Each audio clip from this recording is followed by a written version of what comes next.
gihe ikawa zawe ziriho ibisambo bigatuma ubasha kubona aho utabibonye neza nibiba byashamitse nk'aha ngaha gutya, cyangwa se ugana hano hasi cyangwa ahandi hantu.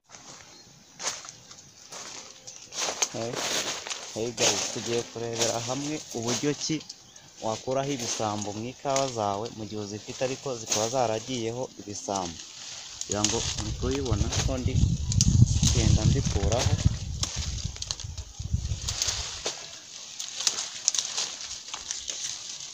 Genda ubikuraho kugira ngo ikawa zawe ruzamere neza mu minsi iri imbere, uzaze rufite ibitumbwe bimeze neza. Ibisambo rero ni urukawa bishamikiraho ibindi bintu. Urareba nk'uru nguru, genda ukuraho bene nk'izi kugira ngo zireke konona urukawa.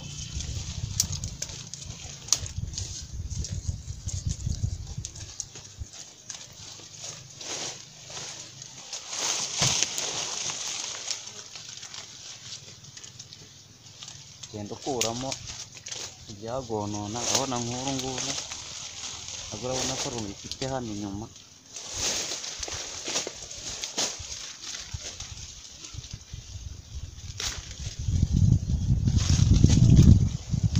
Genda ubikura.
Ndagushimira urebye iyi video ukayirangiza. Twari turi kurebera hamwe uburyo ki wakuraho ibisambo ku ikawa mu gihe ikawa zawe ziriho ibisambo bigatuma ubasha kubona umusaruro ushimishije. Wowe rero utarakora subscribe, kora subscribe, hanyuma izindi video nk'izi ntizagucika ubutaha. Hari nyinshi nzajya nashyiraho zijyanye n'ibi ngibi ndetse n'izindi zigiye zitandukanye.